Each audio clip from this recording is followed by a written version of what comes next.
करने वाले महापुरुष को ऋषि कहते हैं। पर जो मनन करे,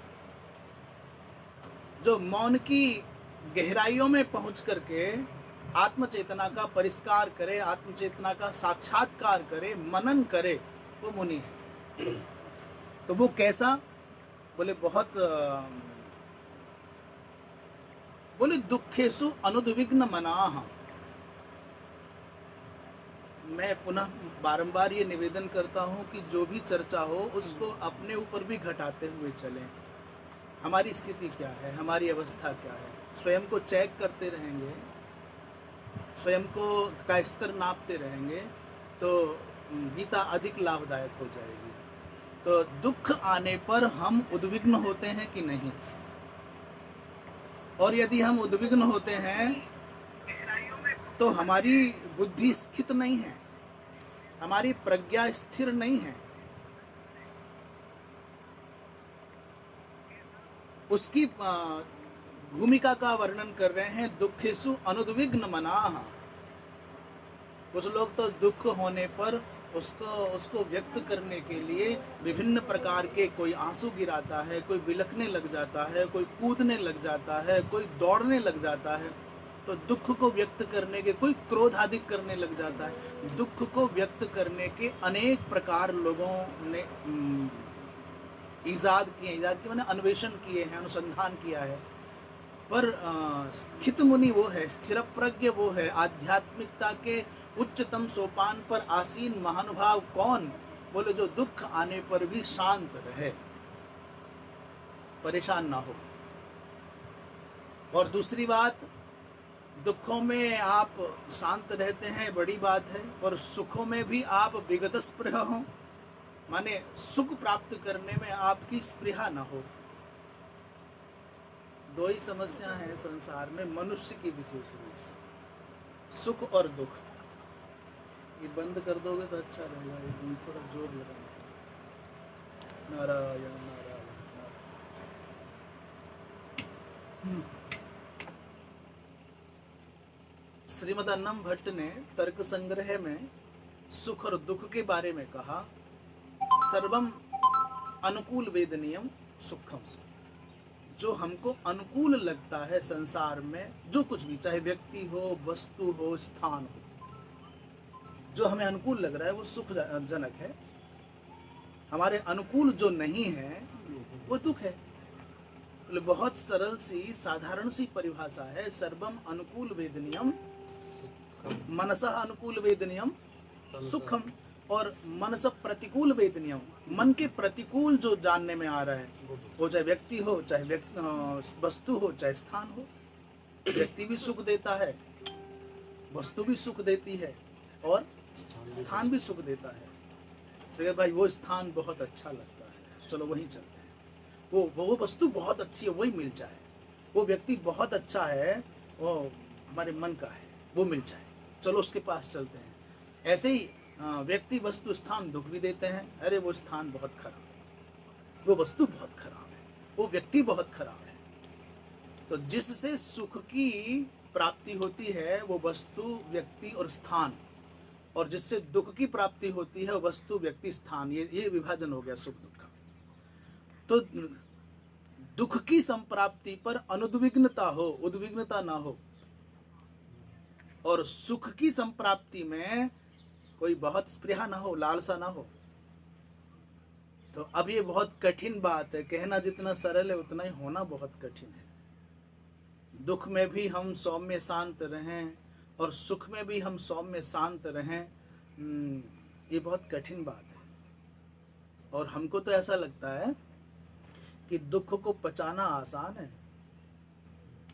हमको ऐसा लगता है, हो सकता है उल्टी बात हो, सबकी समझ ना आवे, पर ये सच है कि दुख को पचाना बहुत आसान है सुख के पचाने की अपेक्षा। सुख नहीं पचता। व्यक्ति भूखा होगा तो रो के सो जाएगा, पर खा लेगा और अधिक खा लेगा तो भोजन को पचाने के लिए दौड़ना पड़ेगा, व्यायाम करना पड़ेगा, और प्राणायाम करना पड़ेगा, न जाने क्या क्या करना पड़ेगा, दवा खानी पड़ेगी। अपमान को पचा लेना आसान है, रो करके, सो करके समय को पार कर लेगा। वर्तमान में वो क्या करेगा। पर सम्मान हो गया, विजय हो गई, सफलता हो गई, तो जमीन पर पांव नहीं पड़ेंगे, न जिएगा न जीने देगा। पराजित व्यक्ति रोकर और सोकर के समय गुजार देता है, उठ के फिर खड़ा हो जाता है, पर जीता हुआ तो 5 साल तक नशे में रहता, सुनता ही नहीं किसी की। ये 5 साल कह करके वर्तमान कालिक लोकतंत्र पर भी व्यंग हो गया। तो सफलता का मद बहुत अधिक घातक होता है, असफलता का नहीं है। असफलता में तो अस्तित्व का बोध होता है, हमारी और हमारों की पहचान होती है, मेरी औकात क्या है और मेरे जो बनने वाले हैं वो कैसे हैं कि नहीं है। पराजय में, असफलता में तो अपनी पहचान होती है, अपनी क्षमता की, और अपनों की पहचान होती है, मेरे हैं कि नहीं। और जो दुख में अपने साथ खड़ा है, आवश्यकता में अपने साथ खड़ा है, वही अपना है। सुख में तो अनजाने लोग भी आगे खड़े हो जाएंगे, दावत में खड़े हो जाएंगे, ताली बजाने आ जाएंगे। आवश्यकता में जो खड़ा है, तो दुख में अनुद्विग्न रहे और सुखों में भी कोई स्पृहा न रहे, लालसा न रहे। और 3 शब्दों का प्रयोग कर रहे हैं, बीत राग हो, बीत भय हो और बीतक क्रोध हो। राग, भय और क्रोध से रहित जो महापुरुष है, उसी की बुद्धि स्थित है और वही मुनि है। ये तो बात रही श्लोक की। साधारण अर्थ भगवान शंकराचार्य क्या कह रहे हैं, और दुख की भी चर्चा करेंगे। बीत का क्या संदेश है? बीत का अर्थ है माने रहित। बीत राग माने जिसका राग बीत गया है। निर्गतः व्यतीतः रागः। भगवान भाष्यकार कह रहे हैं, दुखेषु अर्थात आध्यात्मिकादिषु प्राप्तेषु न उद्विग्नम न प्रक्षुभितम दुख प्राप्तौ मनो यस्य सह अयम अनुद्विग्न मनाः। ये अनुद्विग्न मन जो कहा है कि जिसका मन उद्विग्न नहीं होता, वो कौन है, कैसे कर रहे हैं कि दुखेषु, दुखों के प्राप्त होने पर, मन के क्षोभ को प्राप्त होने पर, दुख की प्राप्ति होने पर भी जिसका मन उद्विग्न नहीं होता, वो अनुद्विग्न मना है। अच्छा, यहीं पर प्रसंगवश ये चर्चा कर लें कि दुख 3 प्रकार के हैं। दुख कितने प्रकार के हैं? 3 प्रकार। रामचरितमानस में उसको दैहिक, दैविक, भौतिक, ताप, ये ऐसे कहा है। और सांख्य कारिकाकार ने त्रिविध दुख बताए हैं। ऐसे यहाँ भी विशेष करके भाष्यकार ने चर्चा नहीं की, परंतु ये बात आनंदगिरी टीकाकार ने की है। वो कहते हैं, हाँ, तापत्रय विनाशाय में भी ये प्रसंग वहां है। तो आध्यात्मिक 1 नंबर, और दूसरा आधिदैविक, और तीसरा आधि भौतिक। अथवा इसको ऐसे कह दें, आधि हटा दीजिए, आध्यात्मिक से आधि हटा दीजिए तो आत्मिक, और दूसरा आधि हटा दोगे दैविक, और आधि हटा दोगे तो भौतिक। कोई दैविक, दैहिक, भौतिक हो गया। आत्मिक का शब्द यहाँ पर आधि का मतलब आधि, आत्मानम अधिकृत्य जायमानम दुखम आध्यात्मिकम, देवानाम अधिकृत्य जायमानम दुखम आधिदैविकम, और भूतानाम अधिकृत्य जायमानम दुखम आधिभौतिकम। आध्यात्मिक जो दुख है, आध्यात्मिक दुख 2 प्रकार का है, एक शारीरिक और एक मानसिक। आध्यात्मिक समझ रहे हैं? आध्यात्मिक दुख 2 प्रकार का, एक शारीरिक और एक मानसिक। ये जो हम यदि ऊपर देखेंगे तो फिर पुस्तक नहीं दिखेगी प्रकाश के कारण। आध्यात्मिक 2 प्रकार का, एक शारीरिक और एक मानसिक। शारीरिक जो दुख है उसका मतलब ज्वर हो जाना, सिरोवेदना हो जाना, उदर वेदना हो जाना, व्रण हो जाना।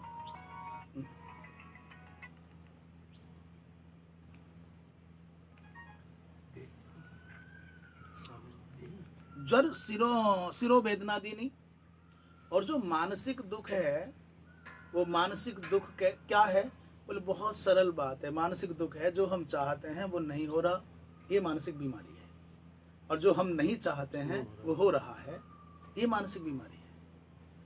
आध्यात्मिक माने आत्मानम अधिकृत्य जायमानम दुखम आध्यात्मिकम, ये दो प्रकार का है आध्यात्मिक, एक शारीरिक और दूसरा मानसिक।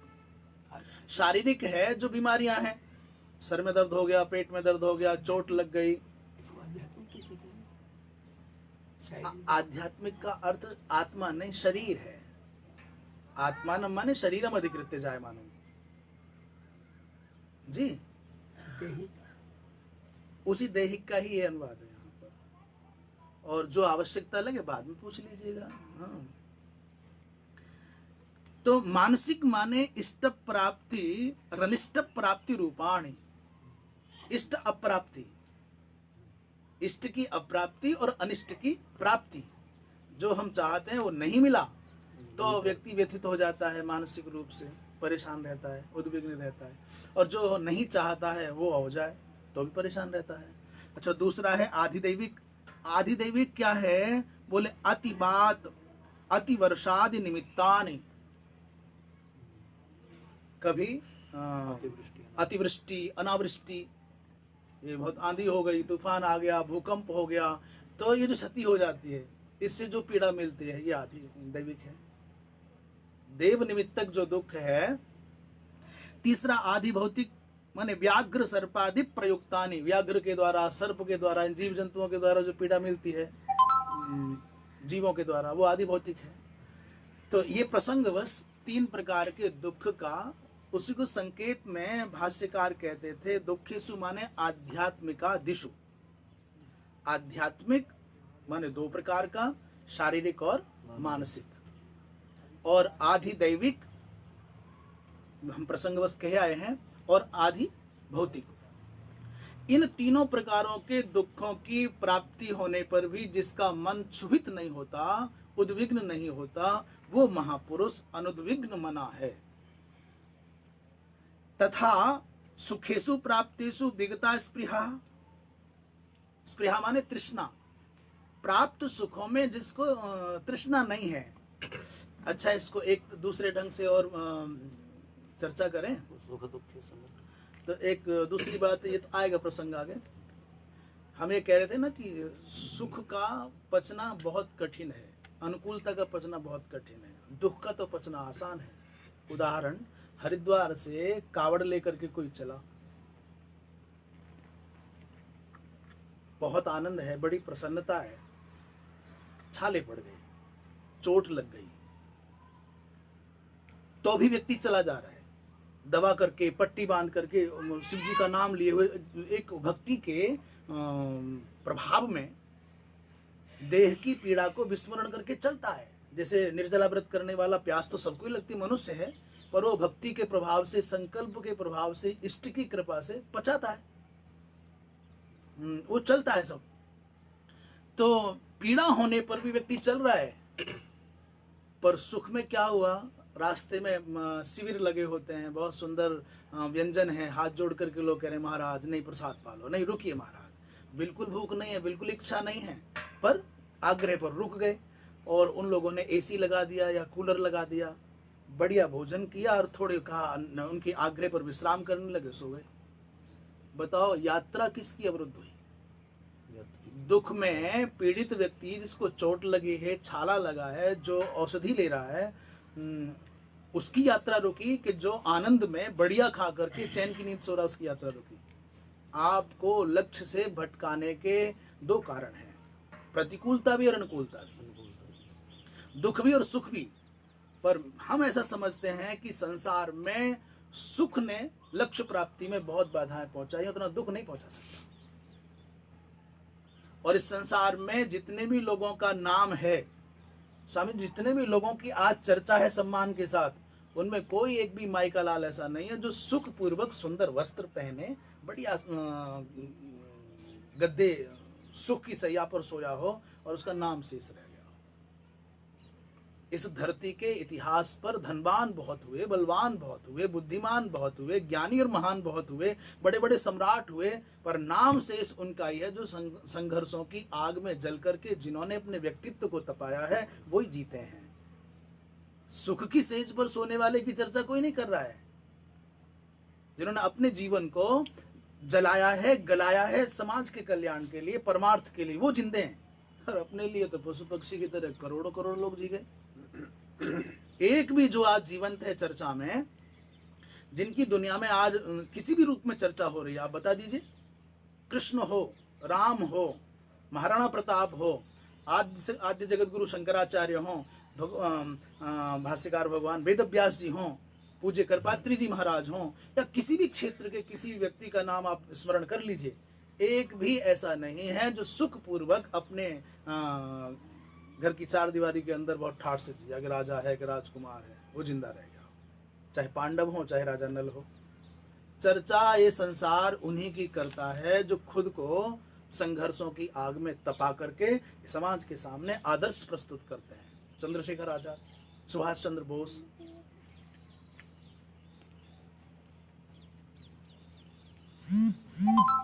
जैसे महाराणा प्रताप राजस्थान में हुए, वैसे गुरु गोविंद सिंह, और वैसे ही महाराष्ट्र में शिवाजी, उन्हीं को स्मरण किया जाता है। तो ये विषय इसलिए चला कि सुख हमको लक्ष्य प्राप्ति में अधिक बाधा पहुंचाता है दुख की अपेक्षा। दुख तो कितना पहुंचाएगा, रोज आओगे कठिनाइयों में, संघर्षों में उलझ करके थोड़े पीड़ित होगे, फिर आगे बढ़ चलोगे। तो प्राप्तिसु सुखेसु, जो प्राप्त सुखों में जो तृष्णा युक्त नहीं है, ये बना रहे। और ये संसार की यही बीमारी है, इस दुनिया की बड़ी बीमारी यही है कि जो है उसकी उपयोगिता नहीं है, जो नहीं है उसके लिए रोना है। इसके लिए धन्यवाद नहीं है भगवान को कि तुमने मनुष्य बनाया, स्वस्थ बनाया, और सब ठीक तो है, और रोना इस बात का कि ये क्यों नहीं है। अरे तुमको गाना नहीं आता है तो क्यों परेशान हो रहे हो, जो आता है उसका तो सदुपयोग कर लो।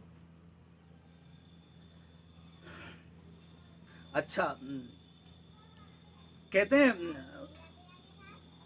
न अग्नि इव ईंधनाद्याधाने सुखानि अनुविवर्धते स विगत स्पृहः। बहुत अच्छी बात कही भगवान भाष्यकार ने। जैसे अग्नि है, अग्नि में ईंधन पड़ता है तो आग और तीव्र होती है, ईंधन के पड़ने से अग्नि बढ़ती है। तो ईंधनाद्याधाने अग्नि यथा परिवर्धते तथैव सुखानि अनुविवर्धते।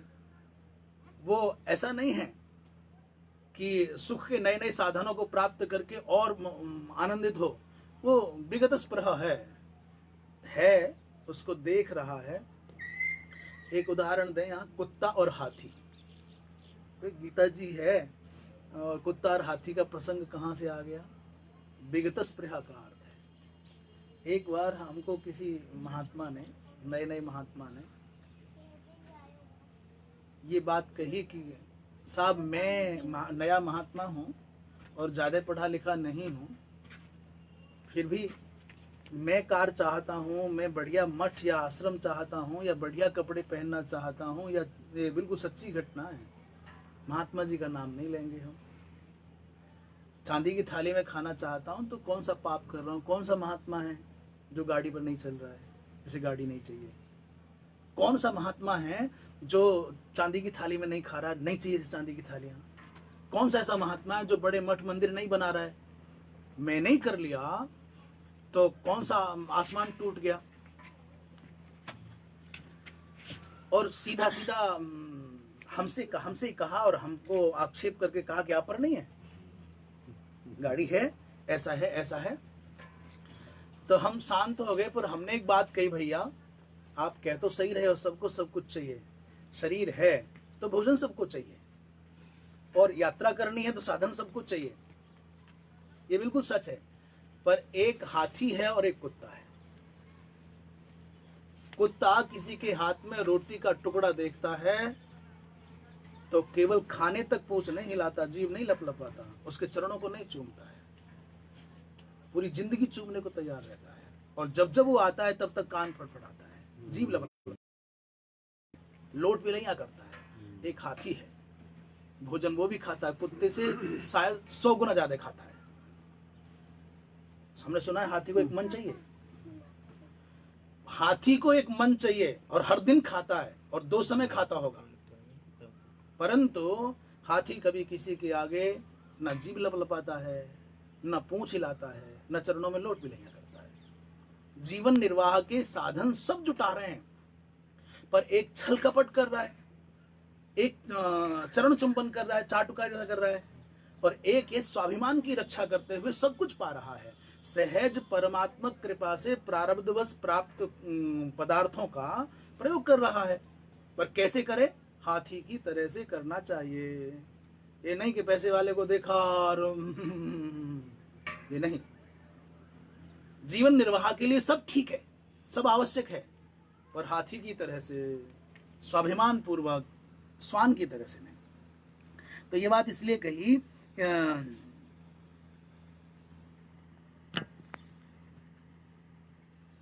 जैसे अग्नि में ईंधन डालते हैं तो अग्नि बढ़ती है, वैसे ही सुख के प्राप्ति में लालसा नहीं बढ़नी चाहिए। तब तो आप महात्मा हैं, तब तो आप साधक हैं, तब तो आप आध्यात्मिक दृष्टि से आगे बढ़ने वाले हैं।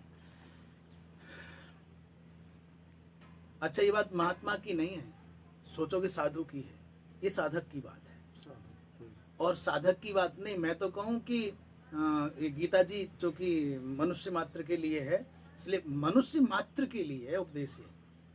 अभी नहीं करना है तो महात्मा भी नहीं करेगा, और करना है तो कोई साधारण गृहस्थी भी कर लेगा, कोई बालक भी कर लेगा। आपके तो इतिहास है, 5 वर्ष की उम्र में ध्रुव और प्रहलाद यदि उन ऊंचाइयों को पा सकते हैं तो आप क्यों नहीं पा सकते? इसलिए सबके लिए है। एक तो दुखेसु अनुद्विग्न मनाः, और दूसरी बात सुख की प्राप्ति में स्पृहा न हो, लालसा न हो, तृष्णा न हो, अधिक पाने की लोभावृत्ति न हो। 2 किलो मिल रहा है तो 2.5 किलो क्यों ना मिल जाए, 3 किलो क्यों ना मिल जाए, 4 हो जाए तो हानि क्या है? 5,000 की है तो 50,000 क्यों ना हो जाए, 5 लाख क्यों ना हो जाए। ये जो प्रवृत्ति है ये ना हो, और आ रहा है तो आने दो, उसमें क्या बात है। अच्छा, तीसरी बात कह रहे हैं, वीत राग भय क्रोध। राग भय और क्रोध से जो रहित हो गए हैं उन्हीं की बुद्धि स्थिर है, वही मुनि है, वही स्थित प्रज्ञ है। बातें जितनी भी चर्चाएं हैं, लगता है ऐसा बहुत ऊंची, साहब हमारे मतलब की कहाँ है। कभी कभी किन्हीं किन्हीं घरों में हमको जाना पड़ता है, जाने का सौभाग्य बन जाता है, तो किसी महापुरुष की फोटो चित्र दीवार पर टंगा हुआ है, फिर लोग परिचय कराते, साहब ये हमारे दादाजी थे, बहुत विद्वान, ये हमारे कुल में सन्यासी हो, बहुत महान, बड़े तपस्वी, बड़े शुद्धि, हमारे गुरुजी हैं, ये हमारे दादाजी पिताजी हैं, साहब बहुत महान थे। भाई साहब आप बोले जी हम तो कहाँ ये तो यही थे। भैया तुमको किसने रोका ऐसा बनने में? आपके दादा गुरुजी महान थे या दादाजी महान थे, इससे तुम्हारा कुछ भला नहीं होना है। और हम तो बहुत खुल करके बोलते हैं, तुम्हारा कल्याण तुम्हारी जाति नहीं करेगी, तुम्हारा कल्याण तुम्हारे संबंधी व्यक्ति नहीं करेंगे, तुम्हारा कल्याण तुम्हारा गुरु भी नहीं करेगा, तुम्हारा कल्याण तुम्हारी पितृ परंपरा भी नहीं करेगी, जब तक तुम तुम्हारा कल्याण करने के लिए तैयार नहीं हो। बड़े बड़े उच्च कोटि के महात्माओं के समीप रहने वाले लोगों की स्थितियां देख लीजिए आप, वही स्तर लोभ का है, वही काम का है, वही क्रोध का है, वही असत्य का है और कदाचार का है।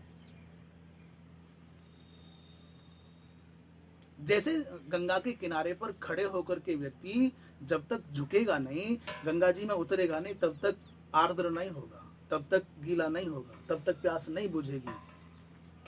ऐसे ही चाहे कितने भी ऊंचे महान से महान, बड़े से बड़े किनारे पर, तट पर, ये महात्मा किनारे ही तो हैं, तट ही तो हैं, तीर्थ के घाट हैं, तुम इनके जैसे नहीं बनोगे तो क्या होगा। इसलिए ये भ्रम निकल जाए दिमाग से कि मैं बहुत ऊंचे गुरु का चेला हूं, मैं बहुत उच्च कुल का पैदाइशी हूं, बड़ी ऊंची जाति का हूं, मेरी तो परंपरा बहुत महान है। कुछ भी नहीं होगा जब तक तुम तुम्हारा कल्याण करने के लिए तैयार नहीं हो। इसलिए राग का, भय का और क्रोध का निवर्तन होना बहुत आवश्यक है। ये समझ लें, पहले तो भाष्यकार भगवान कहते हैं वीतराग भय क्रोध माने रागः रागश्च भयंच क्रोधश्च, राग भय क्रोध। विगता माने बीतीता, वो बीत राग भय क्रोध है। इसमें आनंद गिरी जी महाराज ने कहा है, राग कहते हैं, रामानुजाचार्य जी ने बहुत सरल भाषा में राग को स्पष्ट किया है। जैसे राग किसे कहते हैं, राग शब्द का अर्थ है, राग में से र हटा दें तो क्या बचेगा, आग। कुछ भी नहीं है, जैसे आग जलाती है वैसे राग जलाता है। आग छूने पर जलाती है, पर राग को छूने की आवश्यकता नहीं है। 1000 किलोमीटर दूर आप हैं तो आश्रम में होएगा। दुर्गा सप्तशती में आता है ना, मेरा हाथी कैसा होगा, मेरे घर वाले कैसे होंगे, कुछ होगा। ये जो वृत्ति है, मेरी पत्नी, मेरा पुत्र, मेरी पुत्री, सब ठीक होगा कि नहीं, ताला लगाया होगा कि नहीं, बिजली बंद होगी कि नहीं होगी, ये जो बीमारियां हैं। बैठे हो तीर्थ में, घर छोड़ करके गए हो, पर घर अभी छुटा नहीं, मन में है। शरीर से तो घर से दूर हुए, पर मन से। राग का मतलब है जो आपके मन में रह करके निरंतर आपको चिंता की आग में जलावे, वो राग है। और राग इसलिए भी ज्यादा खतरनाक है क्योंकि राग में ये जो र है ना, रम बन्ही बीज है। तो अग्नि अपने बन्ही बीज से युक्त और हो गई है, बीज से युक्त और हो, इसलिए खतरनाक है। तो राग का ये तो साधारण अर्थ हुआ। और राग का मतलब है ये जो आसक्ति है, ये कह लें। दूसरा कहते हैं अनागतेषु स्पृहा। प्राप्त में जो होता है वो आसक्ति होती है, और अप्राप्त में राग होता है। अनागतेषु राग, अनागतेषु स्पृहा। अनागत में स्पृहा, उपस्थित नहीं है और मरे जा रहे हैं। अच्छा, भय क्या है? भय का अर्थ रामानुजाचार्य जी कहते हैं प्रिय विश्लेष और अप्रियागमन हेतु दर्शन निमित्तम दुखम भयम। प्रिय का विश्लेष, जिसे तुम चाहते हो वो दूर हो जाए, और जो जिसे तुम नहीं चाहते वो आ जाए, ऐसे हेतु का दर्शन निमित्तक जो वृत्ति है उसका नाम है भय। अच्छा, तीसरा है क्रोध। बोले प्रिय विश्लेष अप्रियागमन हेतुभूत, जो चेतनांतर्गत दुख का हेतु मन का विकार है उसे क्रोध कहते हैं। दोनों को एक ही कह दिया इन्होंने। यद्यपि क्रोध के बारे में आगे बहुत अच्छा प्रकरण आएगा, अध्याय तो विषयान पुंसा पर, तो विस्तार से वही करेंगे। यहाँ क्रोध की बहुत सुंदर परिभाषा। क्रोध क्या है? तो हमारे नारायण स्वामी जी कहते हैं, साहब दूसरे के द्वारा किए गए दोष का दंड स्वयं को देना क्रोध है। क्रोध का मतलब क्या है? दूसरे के द्वारा की गई गलती का खुद को दंड देना क्रोध। सब यही है। गर्मी कैसी लग रही है? अब नहीं, इतनी वर्षा होने पे भी गर्मी लग रही है तो आनंद जी। परकृत अपराध का स्वयं को दंड देना क्रोध है। सब समझ में आ रही है बात? नहीं आ रही? यहां कहते हैं परेण अपकृतस्य परवशीकृत्य आत्मानम, और स्वपरापकार प्रवृत्ति हेतुर्बुद्धिवृत्ति विशेषः। क्रोध का मतलब परवशीकृत, अपनी गलती पर कभी भी किसी को भी क्रोध नहीं आया, और किसी को अपनी गलती पर क्रोध आया हो तो बता दो साहब मैं हूं, मेरी गलती है, ये मुझे मालूम है और मुझे क्रोध आया हो, बता दो। जो स्ववश है, जो आत्मवशी है, उसको क्रोध आया हो तो बता दीजिए। इसलिए आनंद गिरी जी कहते हैं परवशीकृत्य आत्मानम, स्वयं को पराधीन कर लिया। हम है मनोरंजन के साधन। टीवी होता है, टीवी किसी के हाथ में रिमोट है और टीवी के स्क्रीन पर नाचना गाना चल रहा है, अच्छा नहीं लग रहा है, समाचार लग रहा है, तो उसने टिप बटन दबाया और स्क्रीन में क्या आने लगा? समाचार। अच्छा नहीं, उसने फिर दबाया, आस्था है संस्कार आने लगा, ये नहीं अच्छा नहीं है, तो उसने फिर लगाया तो डिशुम डिशुम का WWF आता है, वो आ गया।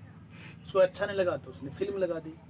एक टीवी की स्क्रीन, उसका बटन आपके हाथ में है, आप जैसा चाहते हो वैसा मनोरंजन करते। ऐसे ही हम भी वैसे ही हैं कि कोई आया, बड़ी श्रद्धा से नमस्कार प्रणाम किया, तो हम टीवी की स्क्रीन है, हम मुस्कुराने लग गए, प्रसन्न होने लग गए। और किसी ने आकर के थोड़ी आंखें टेढ़ी कर दी, गाली दे दी, तो हम दूसरों के मनोरंजन का साधन हैं, हम परवश हैं। वो चाहते हैं तो हम प्रसन्न होकर के दिखाते हैं, और वो चाहते हैं तो हम गुस्सा होकर के दिखाते हैं। हम वो चाहते हैं कि उदास हो जाएं, वैसा वो आचरण करते हैं। वो रिमोट दबाते हैं तो हम उदास हो जाते हैं। ये परवशीकृत्य आत्मानम का अर्थ है कि हम दूसरों के आचरण का, उनके इशारे का अनुकरण करते हैं, तो मात्र टीवी की स्क्रीन की तरह से मनोरंजन के साधन मात्र हैं। दूसरे के द्वारा किए गए व्यवहार का हमारे ऊपर कोई प्रभाव ना पड़े, तब तो है हम साधक। कोई गाली दे गया तो अभी शांत बैठे रहो, और सब कह देंगे तुम बाबा आओ, तुम्हारी तो कोई बात ना, पर हमने जैसे चले सारे कैसे हम छाती पर चढ़ा लेगा, ये हम तो मोहड़े तोड़ देंगे, और एक दिन ढीले पर के साथ दुनिया खा जाएगी। लोगों के पास तर्क हैं अपने सबके। पर क्रोध का मतलब परवशीकृत्य आत्मानम, स्वपरापकार। अच्छा, अपना भी अपकार है उसमें और दूसरे का भी अपकार है। आप ये मत समझना कि केवल दूसरे की हानि हो रही है, नहीं, अपनी भी हानि हो रही है। इसलिए भाई मैं समझता हूं क्रोध से बढ़कर के अपनी हानि करने वाला इस संसार में दूसरा भी है। लोभ भी बड़ा खतरनाक है, मोह भी बहुत खतरनाक है। अंतर इतना है कि मोह दिखता थोड़ी देर में है, लोभ भी नजर थोड़ी देर में आता है, क्रोध जल्दी आ जाता है।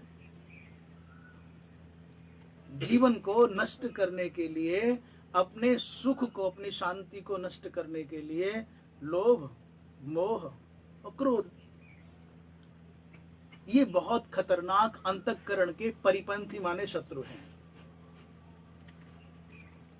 इसलिए बीत राग, राग नहीं रहे, भय नहीं रहे, क्रोध नहीं रहे, तब समझना कि इनकी बुद्धि स्थिर है, ये महात्मा हैं।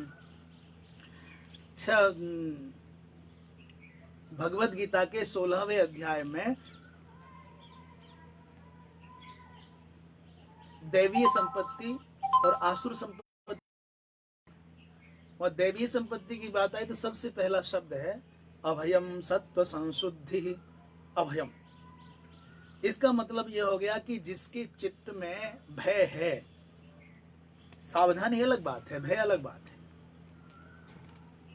सावधान होना अलग बात है, पर भय के मारे पलायन कर जाए, परेशान रहे, चैन से जिए ही नहीं, सोवे ही नहीं, खावे ही नहीं, ये नहीं। तो जिसके चित्त में भय है वो कभी धार्मिक नहीं हो सकता, वो कभी भगवत विश्वासी नहीं हो सकता। भगवत विश्वासी को, जो भगवत विश्वासी है, इष्ट पर जिसका विश्वास है, उसको भय नहीं होगा। सजगता होना, सावधानी होना ये अलग है, पर भय अलग है। इसलिए बीत राग भय क्रोध, राग भी न हो, भय भी न हो, क्रोध भी न हो, और दुखों के प्राप्त होने पर उद्विग्नता न हो, सुख के मिलने पर आदमी नाचने न लग जाए।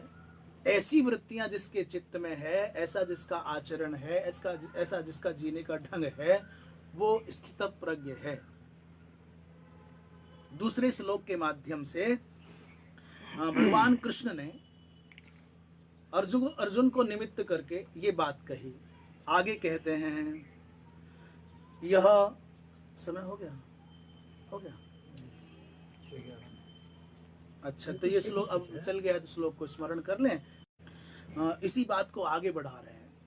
शुभ मिले अथवा अशुभ मिले, अर्थात अनुकूलता हो या प्रतिकूलता, तो नाभिनंदति, अच्छा हो गया तो कोई अभिनंदन नहीं करना है, बहुत खुशियां नहीं मनाना है, ठीक है।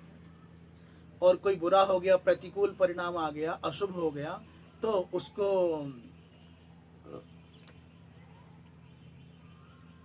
बहुत ज्यादा क्लेश का अनुभव नहीं करना है। नाभिनंदति न द्वेष्टि। जो व्यक्ति ऐसा है, शुभ और अशुभ को पाकर के अभिनंदन अथवा अभिनिंदन अभिनंदन अथवा अभिनिंदन, माने अभिनंदन भी नहीं करता और निंदा भी नहीं करता है, ऐसे व्यक्तित्व को आप ये मान सकते हैं कि इनकी प्रज्ञा, इनकी बुद्धि प्रतिष्ठित है, वे स्थितप्रज्ञ हैं। मानो ये विषय चल रहा है केवल दूसरों की परीक्षा के लिए ही नहीं है। जैसे महात्मा क्रोध कर रहे हो तो ये तो ऐसे ही है, महात्मा ऐसा दूसरे की परीक्षा करने के लिए ग्रंथ नहीं है, शास्त्र नहीं है, ये आत्म परीक्षा के लिए है।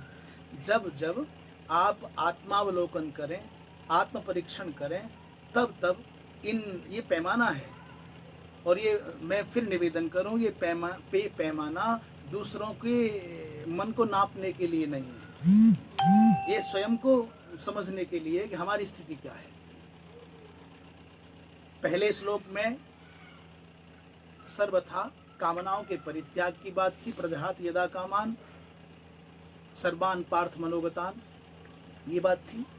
और दूसरे में दुख की प्राप्ति पर अनुद्विग्न रहना, सुख की प्राप्ति पर लालसा युक्त न होना, राग भय और क्रोध रहित होना, ऐसी वृत्तियां जिनकी हैं वो स्थित प्रज्ञ की कोटि में आते हैं। ये कहते हुए आज वाणी को विश्राम दें।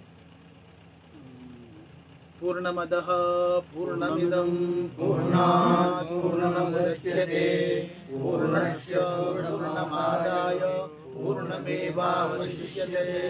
सर्वे भवन्तु सुखिनः, सर्वे सन्तु निरामयाः, सर्वे भद्राणि पश्यन्तु, मा कश्चित् दुःखभाग् भवेत्। नारायण नारायण।